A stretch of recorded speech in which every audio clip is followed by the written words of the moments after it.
Hello, my name is Wes Dawson, and welcome back to another episode of Gabagool 8. New episodes every Wednesday. Of course, this week will be Gabagool 8 Dingleberries number 2. Now, what Dingleberries is, the idea is all of the different topics, subjects, opinions that we couldn't quite fit into the right episodes, couldn't find the right theme. You know, when you're trying to cram that round peg into the square hole and it just will not fit. That's basically the idea of Dingleberries. Another aspect of this recurring series is the unformed thoughts. Now, if you're not too sure what that's supposed to mean, it's when people online want to make stupid, ignorant opinions that they don't really know what they're talking about, they'll just preface it with, now this isn't a fully formed thought, but, and then spew a bunch of ignorant bullshit. Basically, the idea is if you have a disclaimer before something, then you can't be racist, ignorant, or stupid because, hey, I pre-warned you, this is not a fully formed thought. Now, one thing Gabagool Nate is known for is our detailed, meticulous journalistic integrity. No stone goes unturned. We ask all the right questions to all the right people. It's basically our bread and butter. So one thing we always try and do here at Gabagool 8 Podcast Central 1 is to tap into the zeitgeist of what's going on in the world. Really, get a sip of that ether and be two-fingering the pulse of what's going on today. Now, all that's true. The big problem is that by the time I usually talk about these notes I've taken, the subject matter is completely irrelevant and everyone's forgotten about what the hell I'm talking about. And that's what this week is all about. Relevant things in the news that were relevant maybe 2 months ago. Either way, let's get rolling. So one thing I've noticed is people not seeing the obvious. Now, of course, I'm not talking COVID shit, things like that. I'm just talking more in general in life. One example of this would be, now, you may not be aware and just honestly don't give a crap, but a few months ago, there was a wrestler for WWE, a professional wrestler, that had gone by the name of Walter, and he is now changing his name to Gunther. So now there's all these Nazi comparisons, and basically saying that they changed his name to Gunther, I don't know, all kinds of conspiracy theories. So what these fans started doing was posting side-by-sides of the WWE United States Championship belt, as well as like the classic Nazi crest, with the eagle adorned on top of the swastika, surrounded by the leaves and all that stuff. Doing these side-by-sides, and they're saying, oh my god, look at the imagery, that eagle, it's direct from Nazi Germany, like, saying like this is news, like they've discovered something on the internet. Basically, anytime you're like, hey, I just noticed this, there's probably 4,000 other people already have before you. Regardless, it's like, they're like, my god, look at the imagery, the eagle, they're using the eagle because it's Nazi symbolism. You do realize that for the United States and Nazi Germany, their fan favorite animal has been the eagle forever. That's like been their national animal, BFS, for as long as you're willing to look back.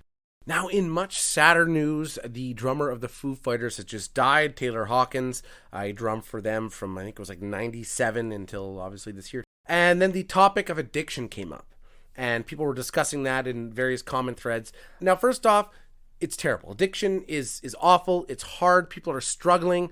I've seen it firsthand. I've heard horror stories. Like it's not a laughing matter, and it's a very serious subject that should be treated with the appropriate respect. One thing I just found kind of peculiar was somebody in the comments saying, you shouldn't judge people on their addictions. Like they're more than that. And I was like, well, yes. Like obviously, if you're a drug addict, I don't purely see you as a drug addict, but also, typically you judge someone based on their actions. So you can have all the good intentions in the world, but if you ditch your children or something to go get the next fix, then you are a general piece of shit, regardless as to why you've become that way. Like if you've been crippled with a drug addiction and you've been stealing to survive and all these different things, are people supposed to invite you to home sit for them when they're on vacation or maybe care for their children? I don't quite understand that idea. I'm not saying that we shouldn't help and lend a hand to people struggling with addiction. I just find it kind of weird, like, you can't judge them on what they've done. Well, yeah, that's like the primary reason for judging people is what they've done. I find it's kind of along the lines when they say you shouldn't disrespect the dead. Somebody said that to me before. Well, I beg to differ. If I didn't respect somebody when they're living, why would I change that opinion when they're dead? What does that change? Obviously, I won't talk shit about them in front of their parents or something, but I mean, if you were a general piece of shit human, you're still a general piece of shit human, even if your heart's not pumping anymore. Now, of course, we're going to move on to more pressing matters. Online bullies. Now, I see people denouncing bullies online. Hoorah, all the more power to you. So these people denouncing these bullies, they're saying justly, you don't have better things to do than to sit around saying mean things and belittle people online? Instead of hating your life so much and spewing out your hatred, keep it to yourself while you type from your mom's basement, loser. So basically, the moral of the story is we shouldn't insult people or call them names unless you don't like them personally, and then let it rip. Yeah, I'm a little bit lost on that one. Now, a lot of these internet social justice warriors are dedicated to ridding the internet of boo-boo words and bad vibes.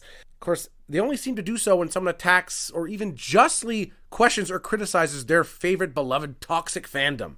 I'm thinking Billie Eilish fans, BTS fans, grown adults' weird obsessions with young adults. Now, blindly defending Spider-Man or your actor of choice is one thing, but many people seem to apply the same blind support even for people who have been openly bigoted, racist, or just generally shitty human beings. Now, I don't know if this is due to a cult of personality, forced coercion, or people just being real fucking dumb. But people, it's like once they've fallen for the dumbest of swindles, they just seem to refuse anything outside of their narrow mindset. I don't know if it's the fear of embarrassment, realizing how stupid you were. Let's just take a small example. So let's say there's people who defend a piece of shit. Let's say his name is, Rick Prince. And you're like, he's great.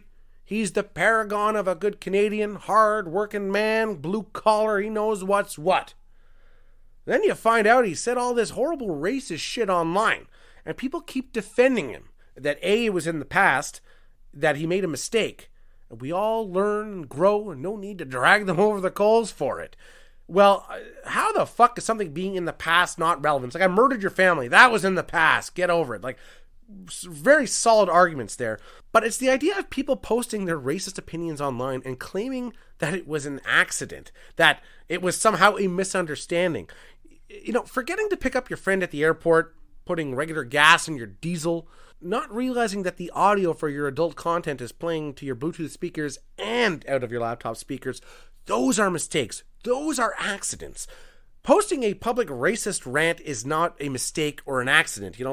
This asinine notion from these dum-dums to imply that, this guy, he accidentally, he's going to the church to help out local children. He tripped, opened up his Facebook, recorded a 5-minute rant about the Great Replacement or any other bogus white supremacist ideology, and posted it all while falling to the ground. Yes, what an unfortunate accident. How could this have happened? Well, now I guess quickly, now that we're on the subject of stupid people, let's just discuss a bit weird ways that people argue or debate. Now, there's the dumb look popularized by someone like Tucker Carlson. I don't understand why this guy always looks like he's blind and deaf trying to complete a book on tape paint by numbers project. He tilts his head like a dog and just this stupid look on his face. I can't even comprehend the words you're saying. They're so out there. Oh my God. People repeating the same thing over and over. If you keep yelling, wake up at someone, wake up, people, wake up, that's going to coerce them or change their mind on something. It is the most solid debate strategy I've ever heard of. And all the people yelling for me to wake up, maybe you're right. Maybe my eyes are closed. I do need to wake up. But based on your demeanor and based on how you express these thoughts, I think the opposite for you. You should probably go take a nap. Because, there's nothing like a large group of like-minded people dressed the same, regrouped in a small area, calling people sheep. That's bad. So we also got big word swinging. This you often see, you tune into any kind of court drama. You'll see people who think that if they pick and choose some multiple syllable words that they heard on Judge Judy or Law & Order, that they'll be able to get out of a crime or out of an argument where they're the obvious idiots in it.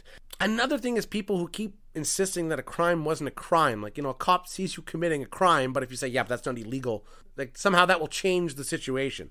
But people, I notice, they love throwing in well, according to statute, insert a number, and supported by subsection, insert letter number, I have the right as a free citizen as per, then insert your state or province, penal code, And despite all that, using their big words and yelling as loud as they can, you get arrested anyway, and then basically you can refer back to the dumb face reaction is what they're going to be doing after that.